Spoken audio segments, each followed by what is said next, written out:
Good morning Akola. भेटूया प्रतिभावंतांना, कलाकारांना. Good morning Akola. Good morning Akola या कार्यक्रमात मी सूरज गोळे आपल्या सर्वांचं मनपूर्वक स्वागत करतो. श्रोत्यांनो, दर बुधवारी आपण गुड मॉर्निंग अकोला या कार्यक्रमात नवनव्या व्यक्तिमत्वांना भेटत असतो आणि त्यांच्याकडून ते करीत असलेल्या कार्याविषयी अधिक जाणून घेण्याचा प्रयत्नही करतो. आजसुद्धा आपण अशाच व्यक्तिमत्वाला भेटणार आहोत. त्यांच्याविषयी जेवढं सांगायचं तेवढं कमीच आहे, कारण भला मोठा असा त्यांचा बायोडाटा आहे. आजचे तज्ज्ञ जे आपल्या आकाशवाणीच्या स्टुडिओमध्ये आमंत्रित आहेत ते माजी तज्ज्ञ सदस्य विदर्भ वैज्ञानिक विकास महामंडळ, ज्यांची राज्यपालांच्या माध्यमातून नेमणूक केली होती. माननीय राज्यपाल नामित माजी व्यवस्थापन परिषद सदस्य राष्ट्रसंत तुकडोजी महाराज नागपूर विद्यापीठ, माजी विभागीय संचालक अमरावती विभाग यशवंतराव चव्हाण महाराष्ट्र मुक्त विद्यापीठ नाशिक, माजी विद्वत परिषद सदस्य यशवंतराव चव्हाण महाराष्ट्र मुक्त विद्यापीठ नाशिक, माजी वित्त समिती सदस्य यशवंतराव चव्हाण महाराष्ट्र मुक्त विद्यापीठ नाशिक, अकोला नियोजन समितीचे सुद्धा ते माजी सदस्य आहेत आणि अमरावती जिल्हा नियोजन समितीचे सुद्धा ते माजी सदस्य आहेत. तसंच संत गाडगेबाबा अमरावती विद्यापीठामध्ये परीक्षा मंडळ असेल, विद्वत परिषद असेल, विद्याशाखा असेल, अभ्यास मंडळ असेल, अशा नाना विविध समित्यांवरती त्यांनी सदस्य म्हणून बरीच वर्षे कार्य केलेली आहेत.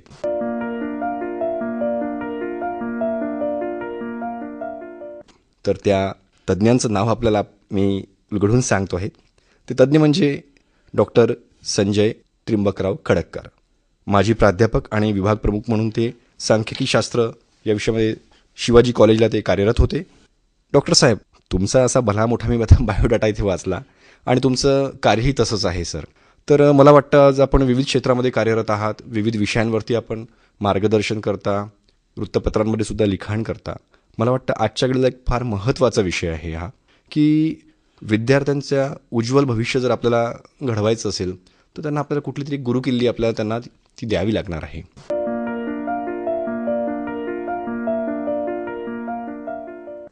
कारण आज बघतोय आपण की शिक्षण ही समाजाला सतत विकसित आणि चिरंतन ठेवणारी प्रक्रिया आहे सर. आणि आजच्या आधुनिक तंत्रज्ञानाच्या युगामध्ये शिक्षणाला खूप महत्त्वसुद्धा प्राप्त झालेलं आहे.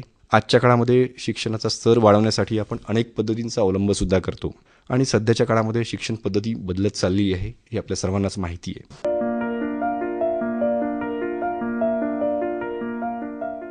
आपण थोडंसं इतिहासामध्ये जर डोकावून बघितलं, आपलं शालेय शिक्षण कशा पद्धतीने झालं, महाविद्यालयीन शिक्षण कशा पद्धतीने झालं, तर याचा जर थोडा उलगडा करून सांगितलं आपल्या श्रोत्यांना तर.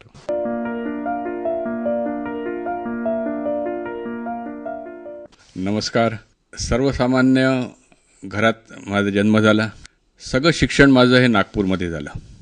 म्हणजे मला सांगायला खूप छान वाटतं की नगर परिषद शाळेत 1ली ते 4थीमध्ये आम्ही शिकलो. तेव्हा अशी कल्पना पण नव्हती की नगर परिषद शाळा आहे की प्रायव्हेट आहे की कॉन्व्हेंट आहे. कारण जी शाळा जवळची त्या शाळेत आपण जात होतो आणि तेवढ्याच दर्जाचं. म्हणजे मला अजून आठवतं की 1ली ते 4थी जे वर्गाचे पिरियड्स व्हायचे किंवा आता आठवतं जेव्हा आपण मागे वळून पाहिलं तरी आठवणी फार कमी असतील, कमी आठवत असेल, पण एक शाळेची शिस्त होती आणि शाळेचं जे टीचर्स होते त्यांचा इतका छान दरारा राहायचा की ते मारायचे तरी आम्हाला काही वाटायचं नाही. मी मुद्दामून हे सांगतो कारण आता तर अगदी पाल्याला ओरडलं तरी कंप्लेंट्स होतात, हे होतात. त्यामुळे असं काहीच वाटत आणि घरी जाऊन कोणी सांगायचं नाही बा आम्ही मार खाल्ला आहे खाल्ला. त्यामुळे अगदी छान नगर परिषदचा एक सुंदर शाळा होती. मी या दृष्टीने नगर परिषद 4दा या दृष्टीने म्हणतोय की आजची जी महाराष्ट्रात असेल किंवा आपल्या देशात असेल नगर परिषद किंवा जिल्हा परिषद शाळेची दुरावस्था जी झाली आहे ती निश्चितपणे मला वाटतं याच्याकडे शासनाने खूप प्रायोरिटीने प्राधान्याने लक्ष या दृष्टीने दिलं पाहिजे की सर्वसामान्याची मुलं अगदी व्यवस्थित येतं आणि फ्री ऑफ कॉस्ट आणि जवळचं असतं. त्यामुळे तिथे त्यांना आता पर्याय नाही राहिला मुलांना. दुर्भाग्याची गोष्ट आहे की नगर परिषद शाळेत कोणी जाण्याचा विचार पण करत नाही किंवा माझ्या जिल्हा परिषद अगदी काहीच नसेल तर म्हणजे ठीक आहे चालला तर असं होतं. त्यामुळे हे जो आहे हा फरक मला वाटतं निश्चित आहे. आणि नंतर एक चांगली माझी स्कूल होती. म्हणजे आता आपल्याला आपण नंतर 5वी ते 10वी जे शिकलो ते हडस हायस्कूल नागपूरमध्ये मी शिकलो. तर हडस हायस्कूल मी या दृष्टीने मला आज कौतुकाची शाळा वाटते की 1970 साल असेल, म्हणजे जवळपास 50 वर्ष झाले. त्या शाळेत आम्हाला ग्राउंड तर फार प्लेग्राऊंड तर आता फार रेअरली राहिलेले आहे. तर प्लेग्राऊंड पण होतं, पण त्याच्या मला अजून पण आठवतं की त्या शाळेत आम्ही 5वी ते 10वी स्विमिंग पूल होता. म्हणजे ती एक मोठी घटना असेल. आता तुम्ही विदर्भात पाहाल की कोणची शाळा आहे की जिथे स्विमिंग पूल आहे. बरोबर. म्हणजे क्वचित बघायला मिळतं म्हणजे त्यामुळे मला वाटतं ही फार मोठी घटना आहे की ज्या शाळेत आम्ही स्विमिंग पूल आहे म्हणजे अनायसे प्रत्येक विद्यार्थ्याला किंवा विद्यार्थिनीला पण, कारण त्याच्या विद्यार्थिनीचे वेगळे टायमिंग, विद्यार्थ्याचं प्रत्येक विद्यार्थ्याला तिथे अनायसे स्विमिंग येऊन गेलं. बरोबर. म्हणजे ही जी आपण स्किल म्हणतो किंवा ही जी आपण एक कला आली पाहिजे प्रत्येकाला, त्यातले काही चांगले स्विमिंग म्हणजे स्विमिंगमध्ये चांगले पटू पण झाले आपण म्हणतो, पोहणारे वगैरे. तर अशा बेसिक फॅसिलिटीज पण ज्या शाळेत होत्या त्याच्यात, तेव्हा त्या काळात पण बॅडमिंटन कोर्ट होतं त्याच्यात. सगळ्यात महत्त्वाची जी ग्रँटेड स्कूल होती, तिथे एक पैसा आम्हाला लागला नाही, डोनेशन लागलं नाही. ज्याला परिपूर्ण शाळा म्हणजे ग्रँटेड शाळा कशी असावी की आताची परिस्थिती पाहता, आणि म्हणून मी मुद्दा म्हणून सांगतो की एक छान. नंतर मग शिक्षण माझं इन्स्टिट्यूट ऑफ सायन्स नागपूरमध्ये झालं, ग्रॅज्युएशन, पोस्ट ग्रॅज्युएशन. म्हणजे ती पण एक नावाजलेली संस्था होती. त्यामुळे मी माझ्या दृष्टीने भाग्यवान समजतो की नागपूरमध्ये असून पण एक चांगल्या शाळेत, चांगल्या कॉलेजमध्ये माझं शिक्षण झालं.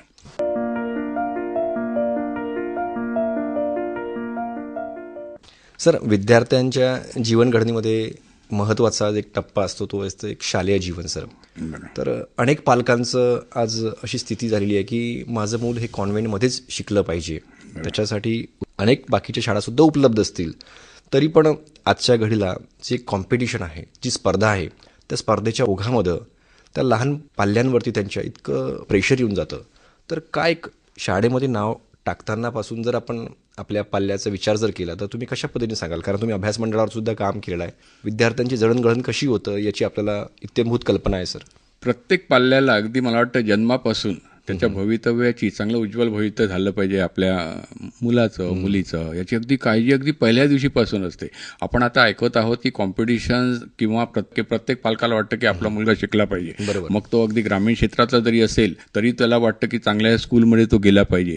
ही जी कॉम्पिटिशन वाढली आहे तर ही मला वाटतं, आणि तुम्ही आपण जसं म्हटलं की कॉन्व्हेंटमध्येच का गेलं पाहिजे, कारण सगळे पाहून ते इन्फ्रास्ट्रक्चर, जो इन्फ्रास्ट्रक्चर तिथे आहे की तिथे शिक्षण काय मिळतं आपण त्याच्यावर कॉमेंट्स करणार नाही, पण निश्चितपणे इन्फ्रास्ट्रक्चरकडे भुलून की ही शाळा चांगली मोठी आहे, बिल्डिंग आहे, हे आहे, छान सगळं प्रणांगण आहे वगैरे, फॅसिलिटीज भरपूर आहे, तर प्रत्येक पालकाला वाटतं की आपला मुलगा कॉन्व्हेंटमध्ये का नाही जावा. तर मगाशी जे आपण बोललो की या शाळा दुर्लक्षित झाल्यामुळे, ज्या ग्रँटेड शाळा असो, आता ग्रँटेड शाळामध्ये जरी गव्हर्नमेंटच्या असल्या तरी पगार सोडून बाकी नो ग्रँटची सॅलरी काहीच मिळत नाही त्यांना. त्यामुळे लाखो रुपये जरी फी घेतल्या कॉन्व्हेंटनी तरी पालकांना वाटतं की आपला तिथे मुलगा गेला पाहिजे. आजच छान एक बातमी वाचली केरळमध्ये त्यांच्या स्टेट गव्हर्नमेंटनी अगदी ग्रॅज्युएशनपर्यंत शिक्षण सगळ्यांना फुकट करून टाकलं. बरोबर. तर अशी जी चांगल्या घटना असतात, तर इथे आपल्याला शिक्षण फुकट जिथे मिळतं तिथे चांगलं क्वालिटी एज्युकेशन असेल तर कोण पालक त्या आपल्या विद्यार्थ्यांना घालेल. त्यामुळे जसं आपल्याला वाटतं त्या मुलांची शाळा किंवा कॉन्व्हेंट चांगली पाहिजे, त्याप्रमाणे मला वाटतं हे पालकांचं पण थोडंफार दायित्व असतो की या मुलाला समजा आपल्याला चांगलं भविष्य, आपण म्हणतो शाळाच फक्त घडवेल असं नाही, मुलाचा शाळेचा वेळ फक्त 6 तास जातो, 18 तास जवळपास तो घरी असतो. त्यामुळे त्याच्यावर घरी कसे संस्कार होतात ते पण मला वाटतं खूप महत्त्वाचं आहे. आणि या दृष्टीने संस्कार म्हणतो, कारण पहिले हे संस्कार हा शब्द पण नव्हता, हे ऑटोमॅटिक पहिलेच्या 20 वर्ष 50 वर्षाच्या आधी काळ आपण पाहिला तर संस्कार एक म्हणजे जॉईंट फॅमिली होती म्हणून नाही, पण ऑटोमॅटिक त्या मुलावर संस्कार घडत राहायचे. आपल्या आजोबांकडे पाहून, आजीकडे पाहून, काका असेल, मावशी असेल, सगळे एकत्र कुटुंब पद्धती होती. पण आता काय झालं, हम दो आणि हमारे दो म्हणून त्यामुळे हा प्रश्न जो होतो. पण तरी पण जरी दोघांनाही सर्व्हिस करायची असेल तरी हा आपली एक मोठी जबाबदारी आहे. आपण जसं आशा करतो की हा मुलाचं भवितव्य हे चांगलं व्हावं, करिअर याचं चांगलं घडावं, तर आपण पण अगदी म्हणजे शाळेत घातलं चांगल्या शाळेत की लाखो रुपये फी दिली की जबाबदारी संपली नाही असं मला वाटतं. त्यामुळे कारण हा मुलगा तुम्हाला सांगितलं 18 तास हा घरी राहतो, त्यामुळे आपले आई वडील कसे वागतात, आपण असंच समजू किंवा न्यूक्लिअर फॅमिली, तर आपले आई वडील कसे वागतात तिथून तो मुलगा अगदी ऑब्झर्व करत राहतो. आणि ग्रास्पिंग पॉवर मुलांची जसे संस्कार म्हणतो की हे ग्रास्पिंग पॉवर असते की आपली आई कसे वागते, वडील कसे वागतात, कशा रीतीने लोकांशी ते इंटरॅक्ट होतात, हे सगळं छोट्या छोट्या गोष्टी तो ॲब्झॉर्व करतो, नकळत तो करतो, आपल्याला काहीच वाटत नाही. म्हणजे आपण एखादा पालक अगदी ओरडत राहतो, हे करत राहतो, किंवा एखादा पालक नुसता टीव्हीच पाहत राहतो किंवा आजकाल तर मोबाईल सगळे पाहत राहतात, तर हे संस्कार त्याच्यावर ऑटोमॅटिक घडतात.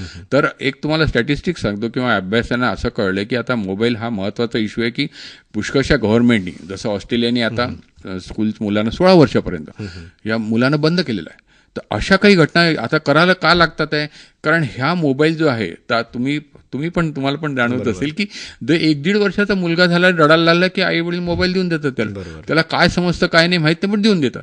तर ही जी सवय आहे याला म्हणतात संस्कार, की आपण का द्यावा त्या मुलांना.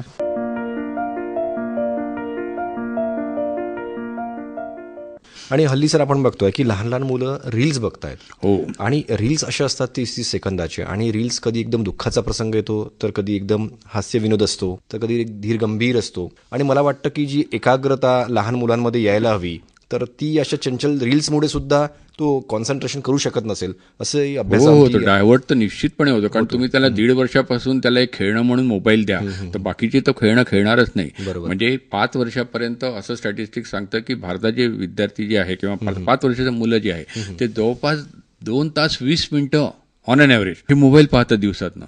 आणि जे वैद्यकीय शास्त्र सांगतो की ठीक आहे 1 तास वगैरे पाहिलं तर म्हणजे रिकमेंड करते, ठीक आहे 1 तास दे कॅन टॉलरेट, किंवा तेवढा त्याला काही विरंगुळा ज्याला म्हणून, पण आपल्या डबल त्याचा आहे. ॲव्हरेज इंडियन समजा म्हटलं तर तुम्हाला आश्चर्य वाटेल, ॲव्हरेज इंडियन 6 ते 7 तास आपले दिवसाचे या मोबाईलमध्ये घालवतो. म्हणजे 6 ते 6 समजा आईवडील कुठे कामाला गेल्यानंतर, घरी आल्यानंतर किंवा कामाला जायच्या पूर्वी समजा मोबाईलमध्ये 6-7 तास घालवत असतील, तर मला वाटतं प्रत्येक पालकांनी समजा जेव्हा आपण म्हणतो शाळेची जबाबदारी चांगल्या शाळेत घालणं तेवढ्यावर चालणार नाही, तर त्याच्यात त्यांनी पण म्हणजे पुष्कळसे मी पॅरेंट्स पाहिलेले आहे की ते TV अवॉइडच करतात. म्हणजे मोठे मोठे लोक, तुम्हाला म्हणजे फक्त उदाहरण मुद्दामून द्यावं असं वाटतं की समजा आपण बिल गेट्स पाहिलं, बरोबर, जगाच्या पाठीवर सगळे आपले जे मॅक्झिमम लॅपटॉप्स असतील, कॉम्प्युटर्स असतील, मायक्रोसॉफ्टचे आहे, त्यांनी 16 वर्षापर्यंत आपल्या मुलांना कोणतेही इलेक्ट्रॉनिक गॅजेट दिले नाही, मोबाईल दिले नाही. म्हणजे एवढा मोठा माणूस समजा करत असेल, कारण हे जे तुम्हाला सांगितलं 6 ते 7 तास माणूस समजा मोबाईलवर जात असेल, तर 6 ते 7 तासमध्ये जवळपास 66% म्हणजे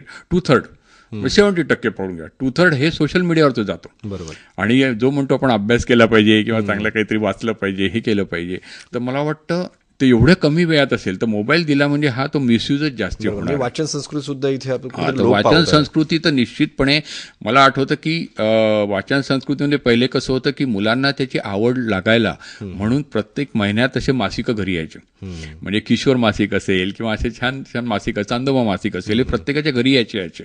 किंवा वाचन आई वडील हे लायब्ररीमधनं मासिक आणायचे, किंवा काही पॅरेंट्स मुलांना, मी तुम्हाला म्हणतो जसं त्याच्यावर संस्कार केले पाहिजे, तर लहान मुलांना एवढी आवड नसते की बा एवढं मोठं पुस्तक दिलं तर कसं व्हायचं. रोज मुलांना असं अर्धा तास तुम्ही वाचन, एखाद्या चांगलं शिवाजी महाराजांवरची असेल तर ती छान छान छान वाचून दाखवायचं. रंजक पद्धतीने कथा सुद्धा आपल्या आजी आजोबा आपल्याला वाचून दाखवायची, एक बोधपर आपल्याला काहीतरी संस्कार या गोष्टींनी. आणि मग हाऊस की तो टाइम ठरला असतो की बाबा ऑफिसमधनं किंवा आले 7 वाजता तर 7:30 ते 8 पर्यंत आपले बाबा रोज पुस्तक वाचून दाखवतात, आई आपल्याला पुस्तक वाचून दाखवतात, तर हे आपण करतच नाही.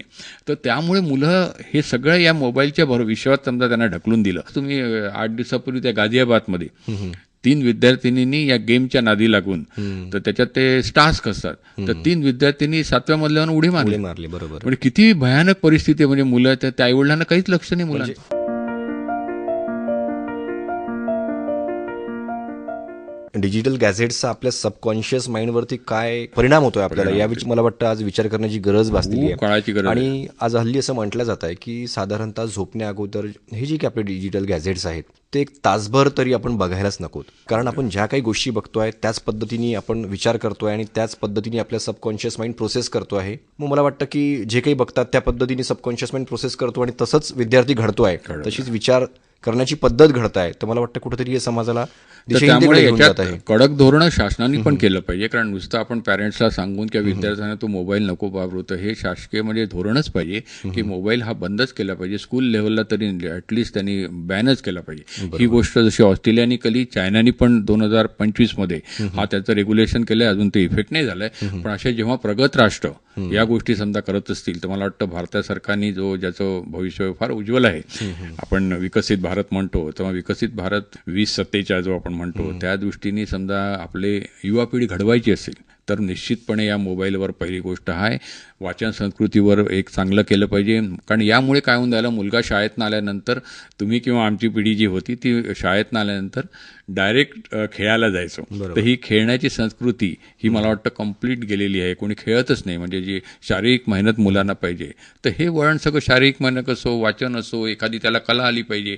आता कला पण मुलांना वेळच नाही म्हणतात की साधा पेटी वाजवायची असेल किंवा संगीत त्याला शिकायचं असेल किंवा नृत्य शिकायचं असेल, या ज्या कला जोपासल्या असतात तर त्या मला वाटतं त्या पण या शालेय जीवनामध्ये जोपासल्या गेल्या तर निश्चितपणे त्याचं म्हणजे ज्याला म्हणजे ओव्हरऑल ज्याला डेव्हलपमेंट म्हणतात, तर ओव्हरऑल डेव्हलपमेंट मुलांचं व्हायचं. तर ते या सगळ्या गोष्टी मला वाटतं मोबाईल किंवा बाकीच्या समजा त्यांना होमवर्क असो, मग ते ट्युशन पण लावावे लागते, या सगळ्यापासून कुठेतरी याचा तोडगा निघाला पाहिजे किंवा कारण त्याला मुक्त ठेवलं पाहिजे. एकदा शाळा झाली, अभ्यास झाला की विषय संपला, होमवर्क असेल थोडंफार असेल, पण बाकी सगळ्या त्याला ओव्हरऑल डेव्हलपमेंटला.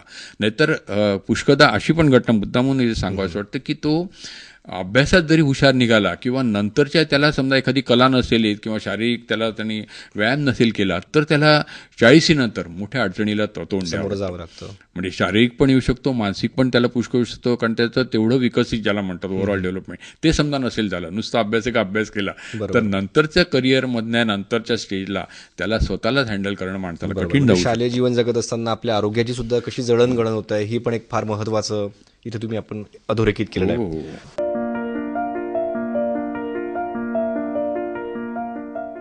सर, शालेय जीवनानंतर एक महत्त्वाचा टप्पा असतो म्हणजे आपलं एक महाविद्यालयीन जीवन. आणि मला वाटतं आपण शिवाजी कॉलेजमध्ये प्राध्यापक सुद्धा राहून गेलेले आहात सर. मला वाटतं सर, शालेय जीवनानंतर एक अचानक जेव्हा आपण महाविद्यालय जीवनामध्ये प्रवेश करतोय तर तेव्हा एक विद्यार्थ्यांची संभ्रम अवस्था असतं की आपण नेमकं काय करावं, त्यांना कळत नाही. मग बऱ्याचदा काही ऐकीव माहितीवरती म्हणा किंवा काही परिवारांना काही लादलेलं असेल तर त्याच स्वप्नरंजनामध्ये ते राहतात. त्यांना काय करावंसं वाटतं ते करू शकत नाही. मला काय वाटतं इथली जी स्थिती असतं या मुलांची, विद्यार्थ्यांची, ती कशा पद्धतीने विषय करायचं? कारण 10वी नंतर 11वी 12वी असो किंवा कॉलेजमध्ये गेल्यानंतर त्याला असं पंख फुटल्यासारखे वाटतं. ते वयच तसं असतं, म्हणजे त्याच्यात आपण काही त्याला दोष नाही देऊ शकत. किंवा त्याला असं वाटतं की मला कोणी रोखलं नाही पाहिजे, टोकलं नाही पाहिजे. आता बस मी शाळापर्यंत ठीक आहे भैया, मला टीचर रागवत होते, आई वडील रागवत होते, पण आता कॉलेजमध्ये गेलो, आता मी मोठा झालो, मला सगळं समजतं. पण याच तो भ्रमात असतो की मला सगळं समजतं. त्यामुळे त्याला हे मला वाटतं शालेय जीवनात असो किंवा घरी असो किंवा कॉलेजचे टीचर्स असो, हे त्याच्यावर हे बिंबवलं पाहिजे की बाबा रे, हे तुझे वर्ष जे आहे कॉलेजचे 5 वर्ष आपण पकडून घे, 3 वर्ष ग्रॅज्युएशन, समजा 2 वर्ष पोस्ट ग्रॅज्युएशन, समजा 5 वर्ष त्यांनी केला, तर हे सगळ्यात जीवनातले मला वाटतं त्याचे सगळ्यात महत्त्वाचे दिवस आहेत.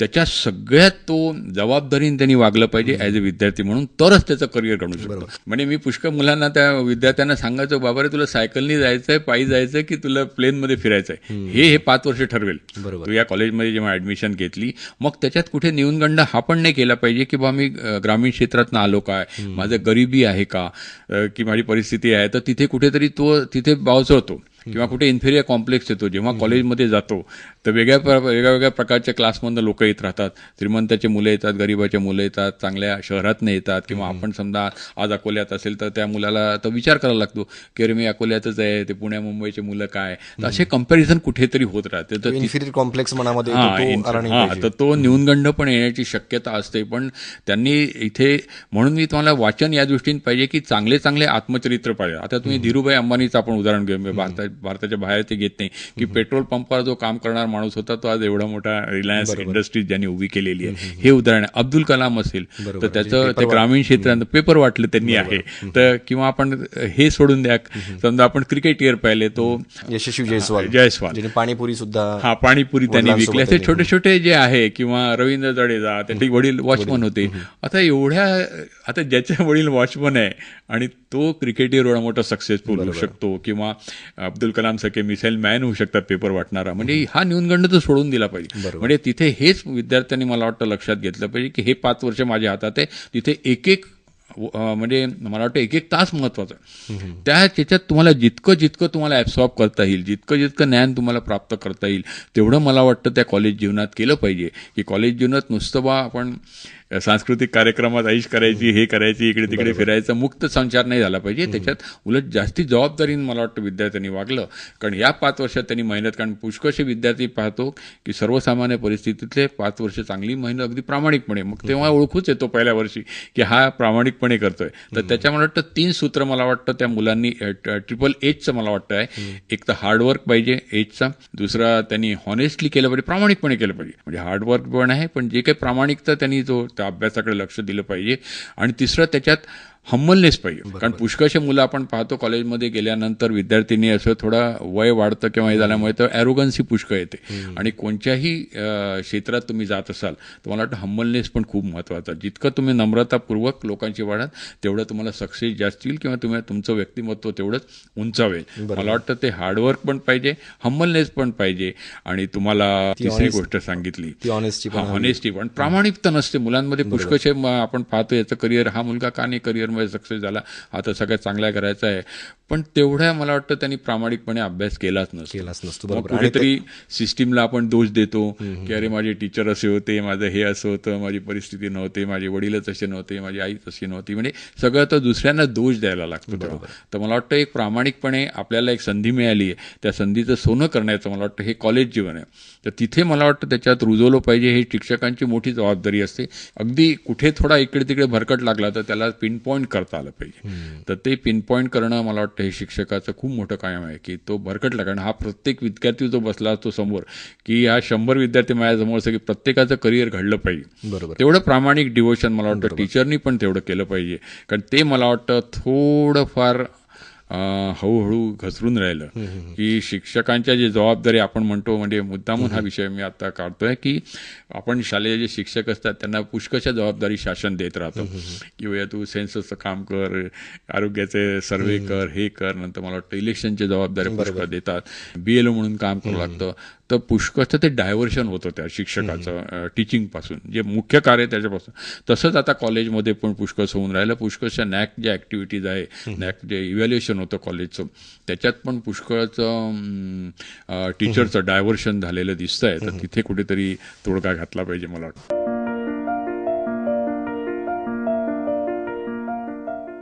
सर मला असं वाटतं की थोडं आता आपण शालेय जीवन झालं, महाविद्यालयीन जीवन झालं, हे सगळं करत असताना त्यांच्या जीवनामधला एक फार महत्त्वाचा टप्पा असतो, एक परीक्षेचा टप्पा असतो. सर मला वाटतं आता 12वीच्या परीक्षा सुद्धा चालू आहेत. सर आपण सर एक अभ्यास मंडळावरती सुद्धा होता, परीक्षा मंडळावर सुद्धा होत्या. तर का त्या विद्यार्थ्याचं कशा पद्धतीने आकलन केलं जातं, कशा पद्धतीने या प्रश्नांची सांगड घातली जाते, की कशी चाळणी केली जाते, कशा पद्धतीने हा चांगला विद्यार्थी घडला पाहिजे. आपल्या परीक्षा पद्धती निश्चितपणे खूप चांगल्या आहे. म्हणजे खूप म्हणजे जगात पण कौतुक करण्यासारखी परीक्षा आहे. कारण जवळपास मॅक्सिमम आपण IT इंजिनियर जे आहे ते अमेरिकेत असो किंवा कोणत्याही देशात असो आपल्या भारताने पुरवलेली आहे. म्हणजे त्याच्यात सिस्टीम जी आहे आपली, म्हणजे चाळणी या दृष्टीने केली पाहिजे. कारण त्याच्यात आजकाल 3 कंटिन्युअस इव्हॅल्युएशन आलेले पॅटर्न.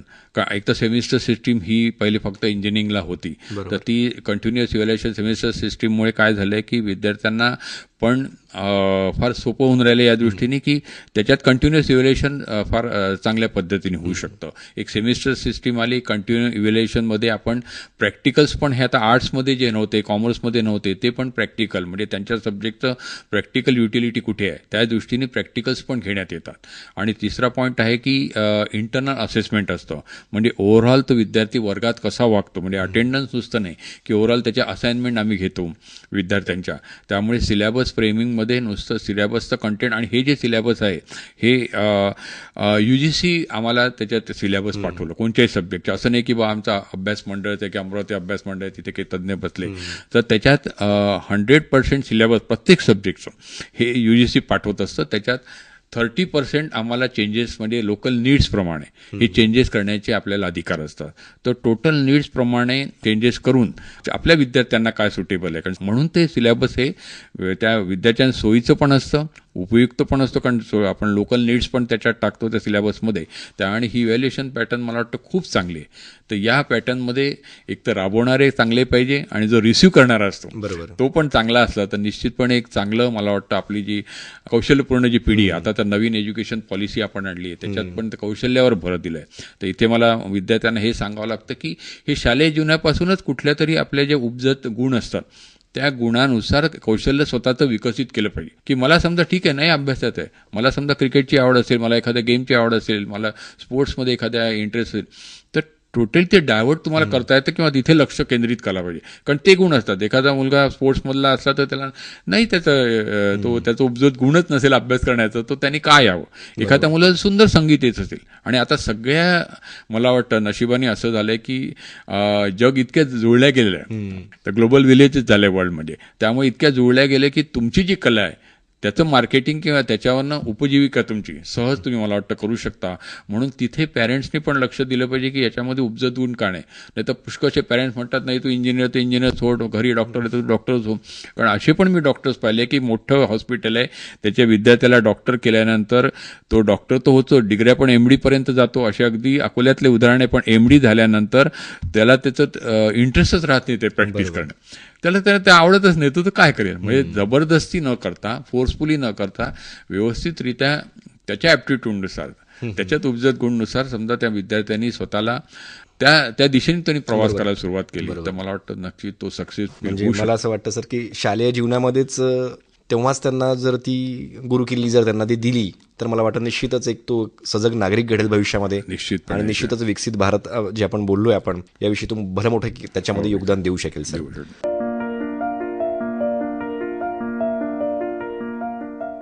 वाटतं सर जाता जाता तुम्ही काय सर्वांना एक सल्ला देऊन जाल सर? प्रत्येकाने एक छान जीवनला तर संधी ही असते. म्हणजे जीवनात प्रत्येक आयुष्य म्हणजे शालेय जीवन असो, कॉलेज असो, नोकरी असो, ही मोठं एक एक टप्पे आहे. पण या टप्पे ही संधी असते, ही आपल्याला समजत नाही. आता या दृष्टीने मी आज अधिकारवाणीने सांगतो कारण मी रिटायर्ड झालो.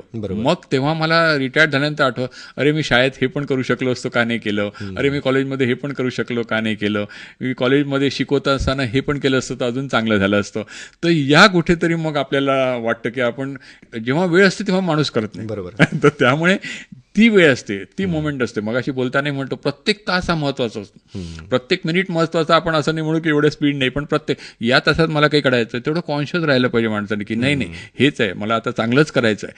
आणि हे जेव्हा आपण माणूस शिक्षण घेतो किंवा मोठं होतो तेव्हा हे आपण स्वतःचं नसतं, हे समाजाने, आपल्या आईवडिलांनी किंवा आपल्या गुरुजनांनी आपल्याला दिलेलं ज्ञान आणि त्याच्या भरोशावर आपण मोठे होतो. तेव्हा ही सामाजिक बांधिलकी पण मला वाटतं प्रत्येक विद्यार्थ्यांनी ठेवली पाहिजे की मी मोठा झाल्यानंतर माझ्या आजूबाजूचे सुद्धा कसे मोठे होतील. तर हे ऋण मला वाटतं प्रत्येकाने त्याच्यात फेडलं पाहिजे. बरोबर. आपलं दायित्व आहे ते दायित्व आपण निभावलं पाहिजे.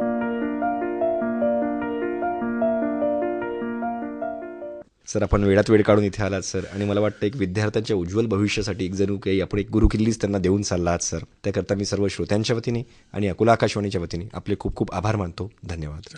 थँक्यू.